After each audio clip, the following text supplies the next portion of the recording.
Welcome in, everybody, to Fantasy Pros. This is the Fantasy Baseball Podcast. It is me, Joe Pisapia, and today we're going to look on the other side of things. We're going to take a look at potential bust players, and it's not that we hate the players. Sometimes we just hate the ADP, although sometimes we might hate the players. We'll see how the show goes. Joining me, as always, is my good pal, the Welsh, and of course, it's all of you out there. If you haven't already, subscribe to the Fantasy Pros MLB page. We're the fastest growing YouTube channel in the history of the universe when it comes to baseball. That's right. I don't have the data to back it up. I just feel it in my bones. But I want to thank everybody out there who's been listening and watching to all the shows. And of course, we've been giving away free things for those people who are subscribers of the channel. So speaking of giving away free stuff, Welsh, you ready to give away a Jazz Chisholm jersey to somebody? I am very ready. I love it. Do we have a name? We do. And the winner of the autographed Jazz Chisholm Miami Marlins jersey, courtesy of bettingpros.com, is TJ Pascal. TJ Pascal, you're the big winner. Hit us up over at customer support at mailbag@fantasypros.com. That's mailbag@fantasypros.com. Shoot us your mailing address, proof of your subscription to Fantasy Pros MLB YouTube channel, and we'll get that shipped out to you right away. Again, the winner, TJ Pascal. Congrats, buddy. And wow. If and you're tell saying, your dad I love him. Tell your dad, Pedro, I love him. That's right. Pedro, huge fan, hilarious. By the way, he was great on SNL last year. Just tremendous performance. If you missed it, go back and rewatch it. Pedro Pascal is a national treasure. But you know what else is a treasure? This new prize we're giving away for those people who are saying, I want to be like TJ. Just subscribe to the channel, drop your comments below, ring the bell till it goes ding, because we're giving away Trophy Smack's Ultimate Fantasy Baseball Championship belt. That's right. You know me. A big wrestling guy, so I'm all about the belts. So again, to qualify, subscribe to Fantasy Pros MLB, drop your comments below. That's it. That's all you got to do. And don't forget to ring that bell, and that Trophy Smack Ultimate symbol of fantasy baseball supremacy can be yours. So claim your prize then by ringing that bell for notifications. Welsh, let's start with the All Bust team. And as I said before, going into the show, obviously this is a time of year where we're trying to evaluate the talent, and the talent, most importantly, in that consensus rankings, in the consensus ADP, both of which you can find over at fantasypros.com. That's available for you anytime over there. But to me, Welsh, when you're looking at busts, it's also, taking the player, and most importantly, taking the circumstance in which the player is in 2024. I think that is the most important thing. How do you identify busts typically as well when you're looking at trying to avoid? And I'm not saying you're avoiding all these players, because maybe there's one or two you're willing to take that risk on anyway. Yeah, it's tough because I'm not as black and white as a lot of other people. A lot of people will be like, this guy sucks, he can never blah, blah, blah, or this is the best player. I do live in gray areas. I think, and this is going to come back to the answer, it's kind of sometimes about cost. Like sometimes production is just going to completely fail. Funny enough, little pat on my own back. I just put together that article we talked about in the last episode, the cheat sheet. But I was looking at my cheat sheet from last year. There's lots of stuff we all don't get right, and you look and you're like, okay, this guy kind of. So I was looking at my favorite guys by round. Well, you and I got Corbin Carroll right, that's for sure. He was my favorite guy by fourth round. But I was looking, and I'm leading this in. I looked at the guys I was avoiding. I nailed that. I don't think I've ever been more accurate than my avoid 2023 list. Dylan Cease, Alek Manoah. It was great, and it was great in that. But and so sometimes there are players like Manoah and Cease I just wanted no part of under any circumstance. But are there players, if their cost wasn't quite there, that I would draft? Yeah, sure, I can get into that. So I think a lot of the bust can end up becoming about that player being able to return the value of where you're drafting a guy. So that's kind of like my core piece to it, because yes, I could sometimes draft some of these players, but that's a lot of my attack here because, these guys, they can turn it around in a heartbeat. We're seeing baseball change on a dime with all the rules. Anything can happen, but a lot of my bust is going to be based on, boy, do I hate the cost that I'm taking on these players, and I don't think they can return what you're investing in.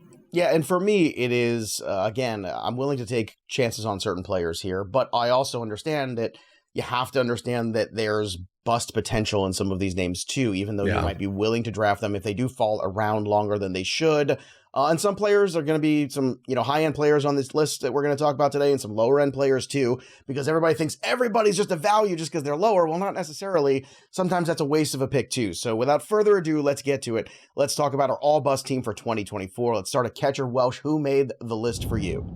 Well, I could have put them all. I like yours that you're about to say. I don't like high-end catchers. So I'm probably going to identify a top 100 catcher. And that's what I did. I'm picking on the fourth catcher, according to FantasyPros consensus ranks, ADP of 74, picking on William Contreras, who is a very popular pick for a lot of people because of some of the power potential. Yet, last year, William Contreras, only 17 homers in 140 games. He ran a really high batting average, except his expected batting average was almost 40 points lower. He also had a career low launch angle. His expected slug was lower. Well, all the numbers, lower, though he hit the ball harder. So hitting the ball harder is always going to give you that baseline. They did bring in Gary Sanchez, who I think is going to be more of a primary DH, but that is somebody for them to take Contreras out in some instances. I'm just not in love with the idea that Contreras is going to be some 30 home run catcher like some believe he is. I think the batting average could dip. He's not providing in other spots. We saw what the 140 games are. Bottom line, I don't like catchers in the top 100. I think there's so much value later. So I am going to bust William Contreras. Yeah, high-end catchers I'm also out on, so JT Realmuto was mine. I've talked about him in some of the videos already on Fantasy Pros, but this is a guy whose batting average fell last year, 20 points. The OBP fell 30 points. The slugging percentage fell. I mean, all these indicators are there, and the OPS completely, almost 60-point difference year over year, and go from 820 to 762. Look, I understand he still had 20 homers. I understand he still had 16 stolen bases. So I get from a roto perspective, especially in two catcher leagues, if you're a nut job who's still playing those, that he has value. I get it. But I'm also trying to factor in the age here. He's going to be 33 years old. We've seen guys like Brian McCann, right? Great catchers in fantasy for a long period of time. Once they hit those early 30s, you start to see that decline. I feel like you're starting to see it with Realmuto. And my concern, Welsh, is if you continue to see it, that he gets dropped in the order. And if that happens, it could hurt all of his counting stats too. So that's basically why I think Realmuto has bust potential in 2024. Speaking of Phillies or ex-Phillies, I'll start with the first baseman here. Rhys Hoskins for me is on this list. And I know you might be saying, but he's so cheap. He's at 188 overall. Why do you think he's a bust? I'm not saying he is a bust. I'm saying he has bust potential. And I want to harken back to Michael Conforto's 2023 season where he hadn't played for a whole year. And he came back and it just didn't go so well. And I understand that Rhys Hoskins is a slightly better player than Conforto, but if you go back and look at Conforto, he had some peaks there for the Mets once upon a time. A few years ago, was a player that looked like a 30 home run guy potentially in the league, and then things really didn't work out. But Hoskins, although he's a better player, and I like the ballpark factor more than where Conforto ultimately ended up, I like Hoskins in Milwaukee. I took him in a draft just this week. At the same time, I have to recognize there is a bust factor you have to be aware of when it comes to Hoskins because he hasn't played an entire year. You saw Trey Mancini be off for an entire year. Obviously different circumstances, but at the same time, I think you have to take that into account and realize despite the fact you're getting a huge discount on Rhys Hoskins, there is that potential where either he doesn't hit the ground running again or it takes, a good few months for him to really get back in a groove. Do you think I'm crazy for calling Hoskins a potential bust? I mean, I'm a Hoskins guy, so Me too. Kinda. But I have to recognize that it's possible, right? Yeah, I think the possibilities there. My biggest argument, because the two bust elements are this guy's just going to stink and he's going to be stank, or this guy is not going to return the value. I find it very hard because I believe Hoskins is going to return to being a 30 home run hitter. I find it really impossible that he's not going to be able to return like a top 150 ADP value. So you're a little crazy in my brain, Joey. I love Rhys Hoskins. Well, I guess here's the thing. If he ends up being a 20 home run guy, I think it's a little disappointing. Just saying. Yeah. Even at 188, I think it would be a little bit of a disappointment for me personally, because I'm like you. I do see him as a value. I will take him, but I have to acknowledge that there is the range of outcomes, as our good friend Derek Brown likes to say. Hoskins doesn't exactly look great for the first half of the season, or maybe the entire season as he's trying to work his way back. I mean, it's just one of those things you have to understand. Who made the first base team for you, an all bust team, Welsh? That's actually really interesting, that last thing that you said, that the possibility, and this is something I think that should be accounted for with talking about busts, is a player in the grand scope of a season can end up like kind of returning their value. But when a guy is a dud for half of a year and they're killing your team and maybe you're in consideration to cutting them, or you possibly do, and then they bounce back, I don't give them the extra credit because they return that value. So to your point with Rhys Hoskins, mine is kind of the same thing. And I'm going to do the most anti-homer thing ever. And I'm going to pick on a Diamondback. I'm going to go with Christian Walker. Christian Walker as my bust here, who really suffered in the back half of the year, hitting 205 in the final month of the season, then took that struggle bus into the playoffs and killed. I mean, the Diamondbacks were able to like push past his struggles. He did nothing to help outside of a double in the World Series. I'm worried he's going to take that in and we're going to have another struggle in the first half here. His hard hit percentage ended up dropping. Launch angle was going down. Expected batting average was lower, yet we're paying the highest cost of Christian Walker ever.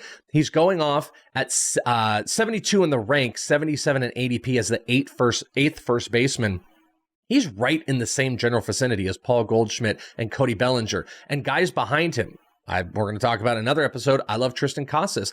I think Spencer Torkelson, outside of ballpark factors, is a player that is 90 to 95% of Christian Walker. Walker, the advantage he has is he has hit for some higher batting average and put up monster RBI numbers last year. I'm not sure that is going to continue, and I'm worried the struggles from last year are going to carry over a little bit. There's a little bit of injury stuff already in spring.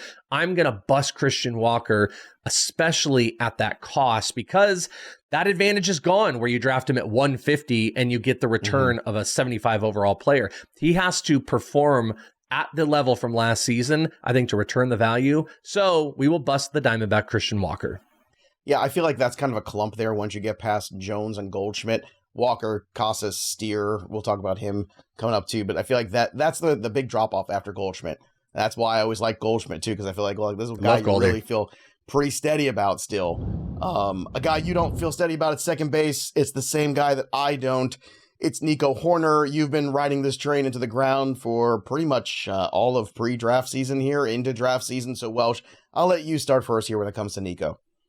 Yeah, when I saw you had him on here, I was like, we're going together. We're holding hands into the sunset on busting Nico Hoerner. It is not that Nico Hoerner is a bad player. 98 runs is phenomenal. He's actually kind of turning into like the Brandon Nimmo of that middle infield, and he stole a ton of bases. But his value, I think, is heavily, heavily weighted based on his costs on those stolen bases. I will admit, he is a 3-category player. He's a nothing burger on the other two.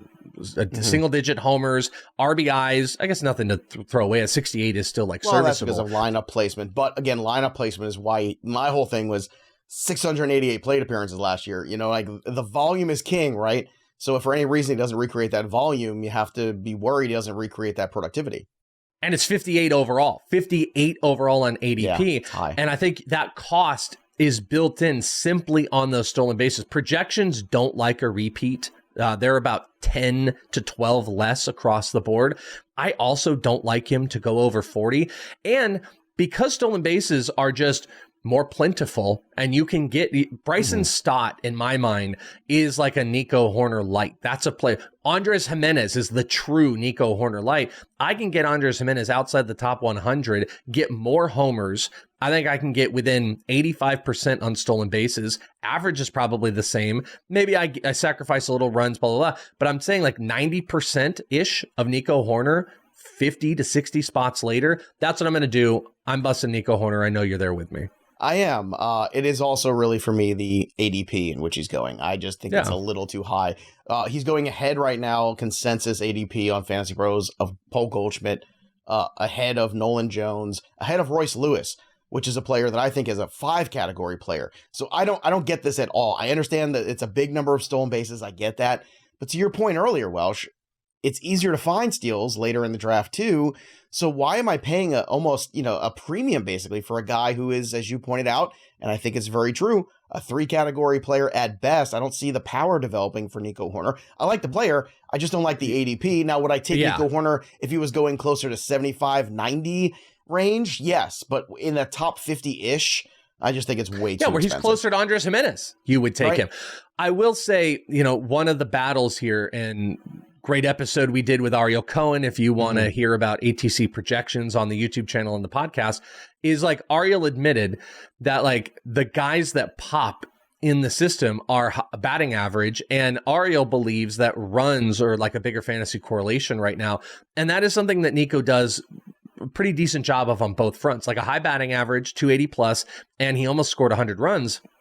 Those are going to value higher. So I think that is part of why like your like auction calculators are going to value him a little bit above. But I think the depleted homers, like I'm chasing power even more in drafts this year. Yeah, me and too. He's a nothing on this. And stolen bases, I don't feel the same weight of, I mean, 40 is incredible, but like I have to get 40. You don't. You can literally save your stolen base projections with Estory Ruiz a little bit later while you've sprinkled in 10 to 15 across the board. It's not to be totally dismissive of Nico Hoerner. There is value. Runs and average are hard to find on the wire and everything, but the cost is just really high. I can't do it, Welsh. Not if Nolan Jones is on the board, a guy who could hit relatively in the same range of average, a guy who can have 30-30 potentially. I mean, there's just no way. I'm just not doing it.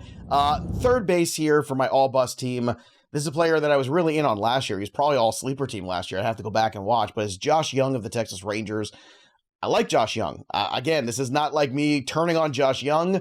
You look at the counting stats at the end of the year, you go, hey, this is a really good season. He was in the early discussion for Rookie of the Year last year. It was a very strong season, 23 homers, 70 RBI, 75 runs. He did miss some time there last year, but some other deeper issues there with Josh Jung. The first one that I want to bring up is against right-handed pitching, just 247. That's a problem for me. You're going to face more right-handed pitching in the American League.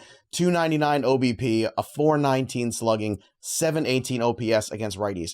That's not good enough. That is a red flag to me. Also a red flag, second half of the year. Now, I am counting into the fact that health was part of it, but at the same time, Welsh, over his final 34 games in the second half, he hit just 229 with a 271 OBP and a 366 slugging.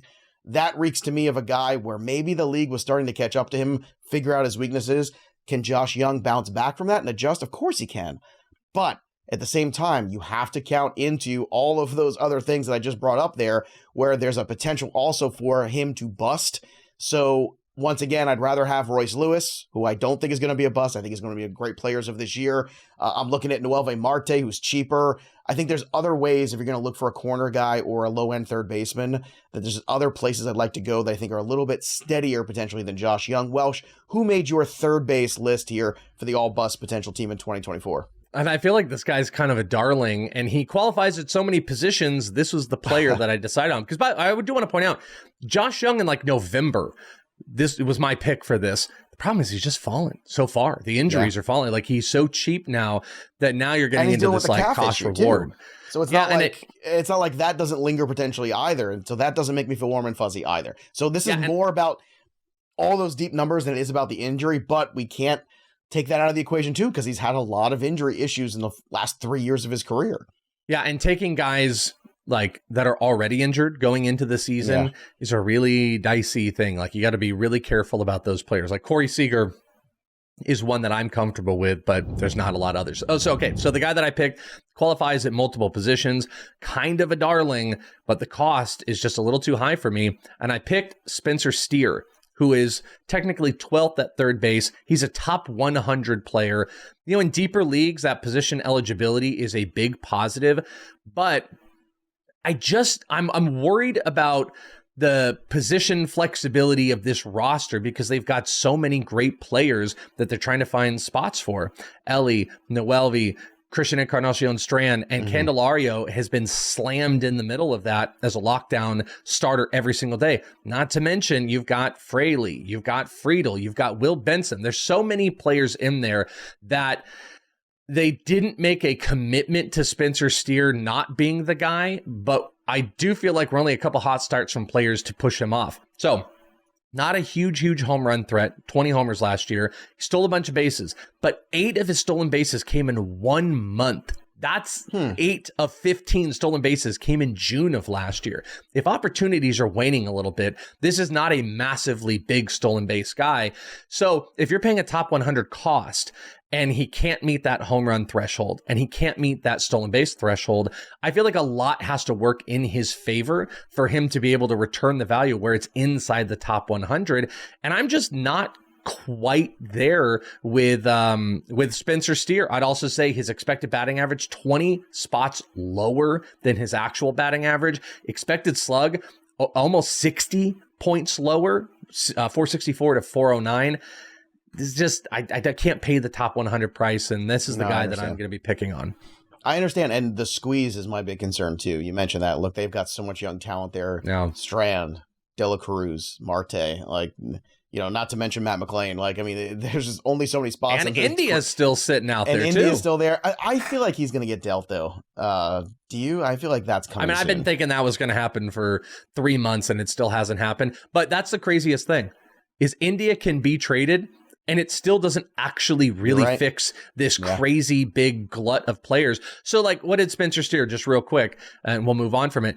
Spencer Steer, 665 plate appearances last year in 156 games. I think it's going to be tough for him to be able to reach that marker again. By the way, every projection, 100 plate appearance less.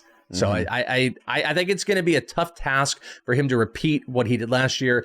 And we're kind of paying this year for what he did last year.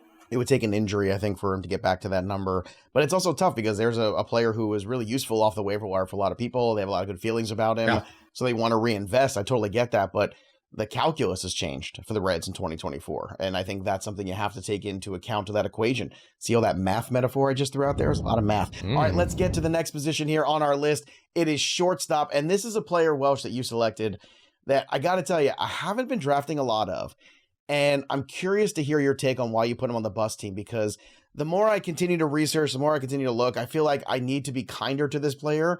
But maybe you see things differently when it comes to Ha-Seong Kim. So there's a couple players I've kind of identified that they don't have great hitting metrics, but made every ounce of their bat work and put up. CJ Abrams is one of those players, really poor barreling, not great hard hit numbers, but launch angle, pulled fly balls was what he was able to, make work.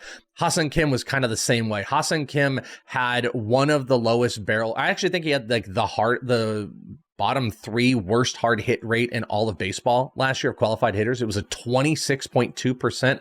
That was 7% lower than the previous year, but he had a 13, almost 14 degree launch angle. But those are paired with bad barreling.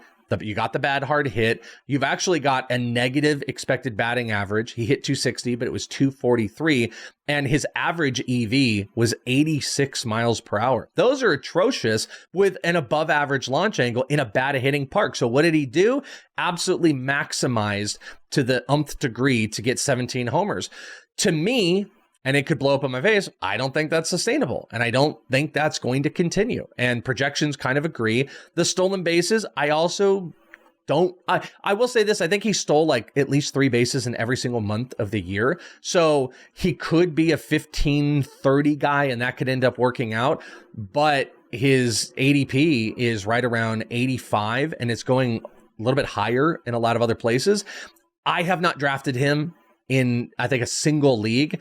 And I really worry that the bat is going to take a regression point where it's going to be tough to get to 30 stolen bases. It's going to be tough to get to 15 homers. And if that's happening, he's also not going to hit high in the lineup. A guy like Jackson Merrill could take over high points in the lineup. So I'm fading and busting Ha-Seong Kim. All right, my shortstop might surprise you again. This is a guy a little lower on the trough. Right now, he's currently at a consensus ADP of 212. But I think that's going to change in the next couple of weeks significantly. And it's Trevor Story of the Boston Red Sox. And this is more of a cautionary tale for everybody out here, too, because I don't think he's going to be a post-200 ADP guy when we get to 2 weeks from now, when people are drafting right before the season. I think already you're seeing all the positive things in spring. He's in great shape. He looks healthy. He looks like his old self. And I think you're already seeing these injuries to other players that are ahead of him in ADP where he is going to continue to chug up. I would not shock me if he broke the 175 mark, Welsh. By the time we got closer, he becomes one of these people where you look at and go, well, he's an infielder with, power and speed. We could suffer the 230 batting average. Okay, fine. But I just want to remind everybody who Trevor Story is. And Trevor Story is a player that you are going to suffer batting average. You are going to suffer the fact that he is not in Colorado. Boston's not the same place for him. You look at the home road splits. I mean, it's just, we know who Trevor Story is. I continue to be perplexed of what the Red Sox have done the last few years, getting rid of Mookie Betts, letting Xander Bogaerts walk, and then paying guys like Trevor Story. I don't get it. And I don't get, and I want to warn against the rising ADP of Trevor Story, because I do think it's going to rise. The familiarity factor, the member berries of Trevor Story being once upon a time in Colorado. Hey, remember when Trevor Story was 30-30? I remember. That's what's going to happen here. You know it and I know it. Do you think I'm wrong? Do you think that's good? I mean, because I feel like that's where we're starting to head I remember when this guy used to, steal 25 bags and hit 30 homers.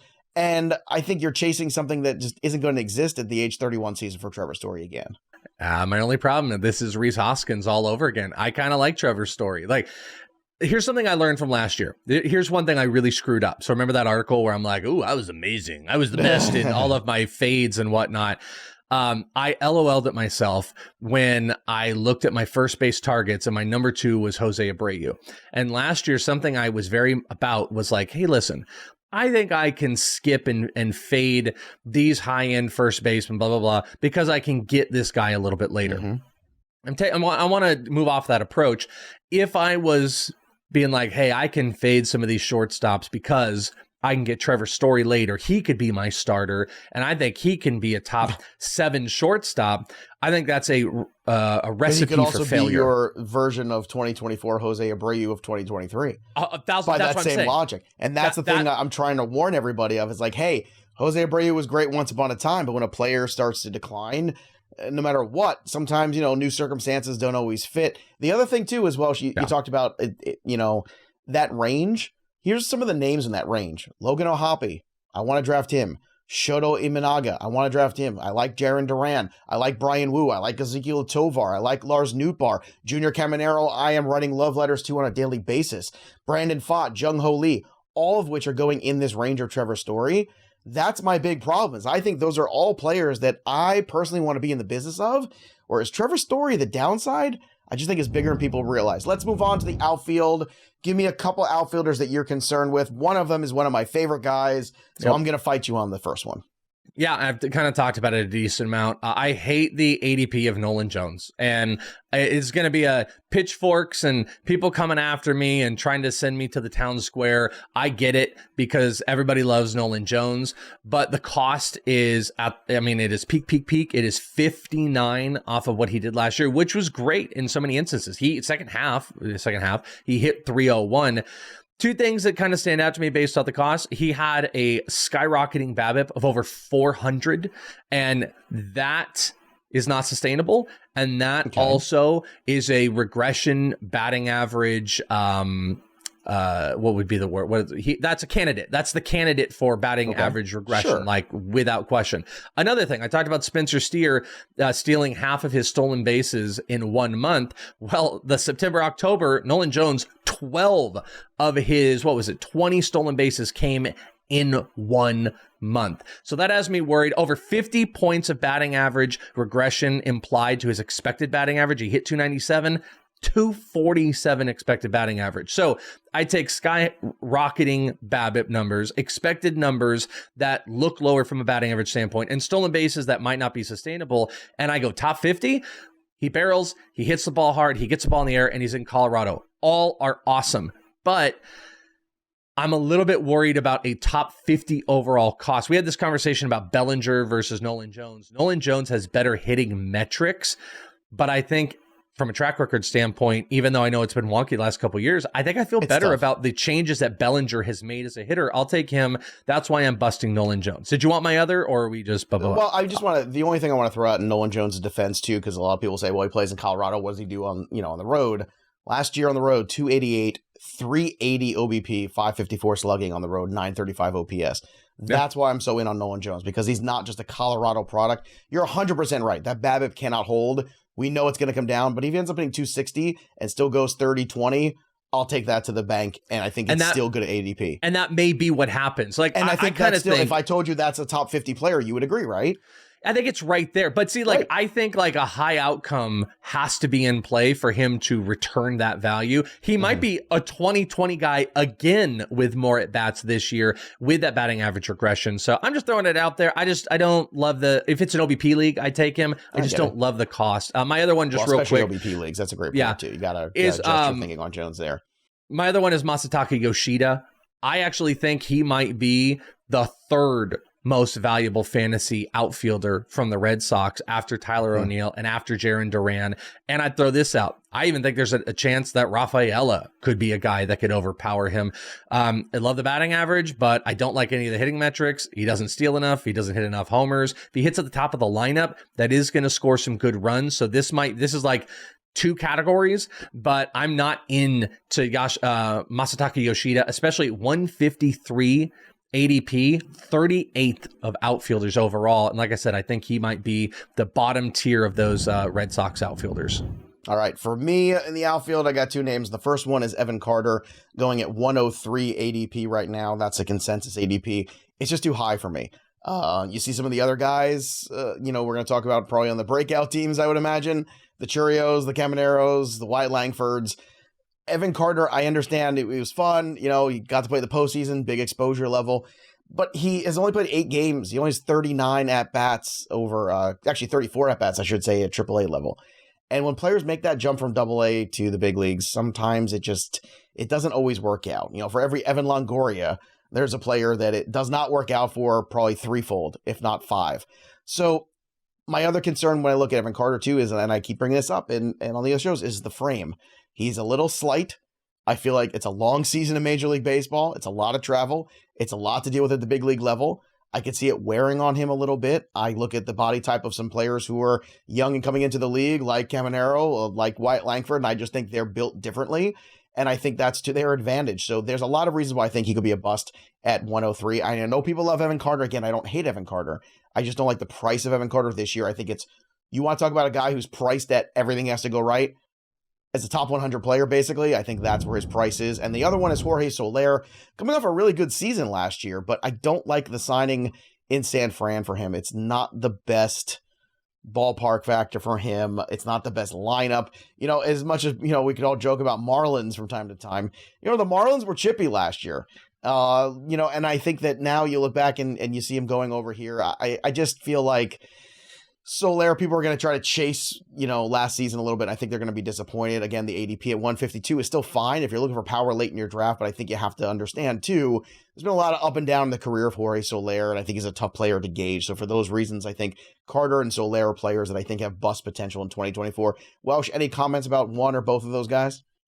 I mean, I kind of like Jorge Soler. I'm a little indifferent about Evan Carter. Someone was like tweeting us about Evan Carter. Like, I was actually defending. I've kind of been shady on Evan Carter even after he hit his 2 bombs the other day because I question like what the impact. Spring training homers are not going to impress me, folks. Like, that's not going to change my opinion of what I'm saying. Like, people liked it off of Logan Gilbert, but he's still not like hitting extra base hits off of lefties. I think Wyatt Langford is the better of the Texas Rangers outfielders. Agreed. I'm kind of okay about him. Soler, the reason I like Soler, it's hard to find 35 plus homers outside the top 125 or 150, and you can get that there. You could argue ballpark factor as something that's going to worry you a little bit, but he's going to hit in the middle of that lineup, and I think 30 homers are a gimme and 150 ADP. So of those players, I actually like Jorge Soler more than Carter, just kind of based off of like my draft acumen. But yeah, like Soler, I kind of dig. I no way I could bust him. Well, I think you took him in the last draft we did, right? When Frank was I think so. And Bubba. And look, I had him in my queue because I needed some power, so I get it. But I also have to understand, too, for, every 250 season he had last year, you got to look at the 207 that he had in 2022 and the 2021 where he had 223. So he could be a drain on batting average. He can really hurt you in a lot of spots, too. So I'm not chasing the 48 home runs from 2019 when it comes to Jorge Soler. I'm just not going to do it. And last year was a good season, but it was also a good season, in a contract year. And sometimes you can't chase that either. Let's get to the pitchers here. Welsh, I'll start first with these, and because these are very simple for me. Blake Snell is number 1 for me. He's still going at an ADP of 63. As of us recording this right now, he is still yet to sign, right? I didn't miss anything in the last 20 minutes. right? I don't think Blake probably Snell by is the signed. time this releases, it will. Probably. He will. And you know what? It doesn't matter because I think it's already into March here, and you're starting behind a little bit. There's a lot of rushing. It makes me a little uneasy. That's all I'm going to say. And we don't know where he's going to land yet. And I just don't think we're getting enough of a discount currently on that. Because if you're looking at the other pitchers going in that same range, Welsh, that's my big concern. I feel very comfortable with knowing, what I'm going to get out of Grayson Rodriguez, let's say, or Jesus Luzardo. Those are pitchers going in that same range. I'd rather take both of those guys than Blake Snell, despite the fact that Snell's coming off a Cy Young and a great season. Now it's like, not only does he have to follow it up, which we've already seen sometimes it doesn't happen with Blake Snell, but also the walk rate's still very high last year, despite all the success. He doesn't have a home. He's going to be working from behind. I don't know. I just feel like this is a big ask here at 63 overall. And Kodai Senga is still being drafted at 102. That's the other one for me. And maybe it's because I'm just a loser Mets fan at heart that can't get the negativity out of his brain. But there's no guarantee that this guy's back in May. There's no guarantee that he doesn't have another setback. There's no guarantee that the Mets rush him back because the Mets are going to be competitive or have designs on being competitive. I think if you look at that roster, it is not a competitive team right now, especially in the rotation.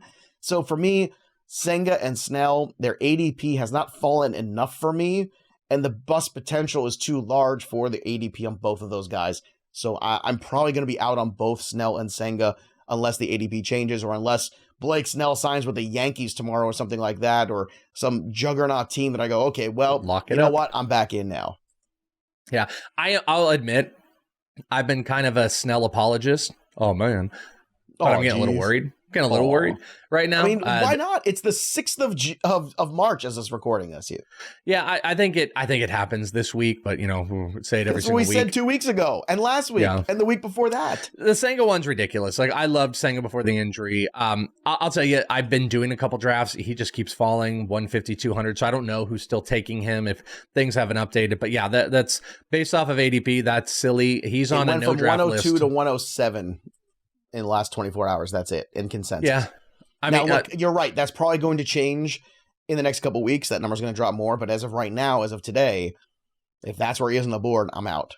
Yeah, like him and Bradish are on my no draft list right now. We don't have enough information to invest, so absolutely no thanks. The two guys I got on my list, we'll see. I might get poked at and prodded a little bit if people get mad at me about it. But I'm not investing. I've not drafted these guys, I think, like really anywhere. So there's kind of a part of like they just don't fit my my mix of the pitchers that I want. They're also around pitchers that I like quite a bit more, so they're pushed down on my ranks. Number 1, Logan Gilbert, who is 18th on SP's, 65 overall. He's the least of the exciting Mariner pitchers in the entire group. Lost a little bit of velo on the fastball. Of all the pitches as well, the expected slugging numbers, I believe I think every single pitch I'm seeing here was higher than the year before, the expected slug. So, and the slug number. So that's just telling you he's getting hit harder and the potential's still there as he's trying to revamp this pitch mix. He did lower his walk rate, which is Kirby-esque, but his expected ERA numbers were right in line with this above 3.5 number. And he's getting hit hard. Like his fastball is getting hit hard. He gave up a 117 and a 118 the year before. He's a good pitcher. I don't think he's exceptionally exciting. I do like low walk pitchers, but I don't think the strikeout upside is going to be there. I don't think the pitch mix is telling us anything super exciting. Maybe if he starts throwing something else, we'll get there. But I think what it is he's masking his fastball. And I just don't think we're going to get anywhere where paying like a top 20 SP. That's another thing. I don't think he has the upside to be a top 10 SP. And there's just a handful of guys from 15 to 30 that I think do. So that gets me out on him. And the other one, this might be another one that people don't like, but is Jesus Luzardo, who is SP 23. He's 76 on the overall ADP. And this kind of comes back to similar things with Gilbert, in that I think Luzardo has been kind of this like heavy. He moved his pitch mix heavily into the fastball last year, and I don't think that's doing him any favors or any big wonder. He got hit 268 expected batting average against, where the year before it was 225. He also not doing well as far as splits go. Versus lefties, he had a sub 1 whip, but it was a 1.31 whip against righties. So he has not figured out how to get righties out. And I just...